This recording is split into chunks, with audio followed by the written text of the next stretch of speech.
O Banco Central do Brasil divulgou, em 13 de fevereiro de 2026, o seu relatório Focus, a pesquisa semanal que consolida as expectativas do mercado financeiro para os principais indicadores da economia brasileira. As projeções são as seguintes: IPCA de 3,95% para 2026, PIB crescendo 1,80%, câmbio estável em R$ 5,50 por dólar, e Selic encerrando o ano em 12,25% ao ano. À primeira vista parecem números razoáveis. Mas quando colocamos essas projeções lado a lado com os dados da economia real, surgem incongruências que merecem atenção. E é exatamente isso que vamos fazer agora. Vamos começar pelos fatos. O Brasil de 2025 foi uma economia em aceleração. O investimento estrangeiro direto atingiu o maior patamar em mais de uma década, 84,1 bilhões de dólares. A taxa de desemprego fechou o ano em 5,6%, o menor nível da série histórica. A arrecadação federal bateu recorde, chegando a 2,89 trilhões de reais.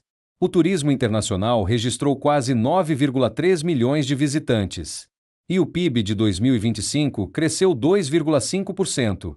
Com todos esses dados na mesa, projetar apenas 1,80% de crescimento para 2026 é, no mínimo, difícil de justificar. Uma economia com investimento direto crescente, pleno emprego e consumo aquecido deveria, pela lógica, apresentar uma expansão superior e não inferior à do ano anterior. Mas a projeção mais dissonante de todas é o câmbio. O Focus aposta em estabilidade, R$ 5,50 por dólar tanto em 2026 quanto em 2027. E aqui está o problema central.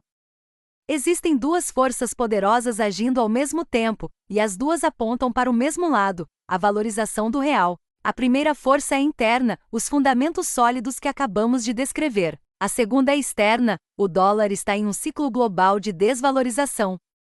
E não estamos sozinhos nessa análise. Dois nomes de peso chegaram à mesma conclusão por caminhos completamente diferentes. Luiz Stuhlberger, fundador da Verde Asset e um dos maiores gestores de fundos do Brasil, foi direto ao ponto em evento recente. Ele disse que o câmbio, e cito, ainda está extremamente fora do lugar. Para ele, o preço justo do dólar seria de R$ 4,40. Ele ainda acrescentou que Trump fará o possível e o imaginável para o dólar se desvalorizar, e que o movimento ainda não acabou. Do outro lado do espectro, Robin Brooks, ex-economista-chefe do Instituto de Finanças Internacionais, chega a uma conclusão semelhante partindo de uma análise estrutural completamente diferente. Brooks documentou que o Brasil se transformou no maior país superavitário comercial entre os mercados emergentes. Esse movimento é liderado por ganhos massivos de eficiência no agronegócio, com exportações crescentes para a China, e pelo aumento das exportações de petróleo. Nas palavras dele, o Brasil está emergindo como a mais nova potência exportadora entre os emergentes. Sua projeção de valor justo para o câmbio fica na casa dos R$ 4,50. Ele reconhece que a conta corrente ainda não reflete totalmente essa força, porque muitas das fazendas que geram o superávit são de propriedade estrangeira, e os lucros são remetidos ao exterior. Mas ele é categórico: isso é temporário. À medida que a propriedade migrar para mãos brasileiras, o superávit em conta corrente se consolidará, e a valorização estrutural do real se tornará inevitável. Dois analistas. Dois métodos.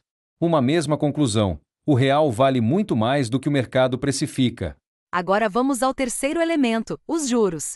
Com Selic projetada em 12,25% e IPCA em 3,95%, os juros reais ficam em torno de 8% ao ano, um dos maiores do mundo. Isso nos leva ao conceito de dupla alavanca ou gestão reversa. Funciona assim: juros altos atraem capital especulativo, o chamado carry trade, que busca lucrar com o diferencial de juros e não com o investimento produtivo. Isso gera uma demanda artificial por reais, mas de curtíssimo prazo. Quando esse capital vai embora, o impacto é brutal. O período de 2003 a 2010 nos dá a dimensão do que pode acontecer. Naquela época, a combinação de aquecimento do mercado interno com juros reais elevados levou o real de R$ 4,30 para R$ 1,80, uma valorização de mais de 50%. Se um movimento percentual semelhante ocorresse a partir do pico recente de R$ 6,30, o dólar poderia buscar a casa dos R$ 3, o que, dadas as dinâmicas em curso, não seria nenhum absurdo. A pergunta que fica é direta: Do ponto de vista de quem opera no mercado, o que fazer? A resposta, olhando para os dados, aponta para uma direção: comprar real, vender dólar. O mercado financeiro, representado pelo Focus, está defasado em relação à economia real. A convergência entre os dois não virá pela piora dos fundamentos. Virá pela correção das projeções e dos preços dos ativos. Quando a dupla alavanca de juros altos e câmbio desalinhado se desmonta, o retorno é igualmente voraz. E os dois vetores, valorização do real por fundamentos internos e desvalorização do dólar por ciclo externo, estão, neste momento, apontando para o mesmo lado. O Focus projeta R$ 5,50. Stuhlberger diz R$ 4,40. Robin Brooks diz R$ 4,50. O Goldman Sachs ainda vê o dólar 15% acima do valor justo. A divergência entre o consenso do mercado e a realidade dos fundamentos é, ela mesma, a oportunidade.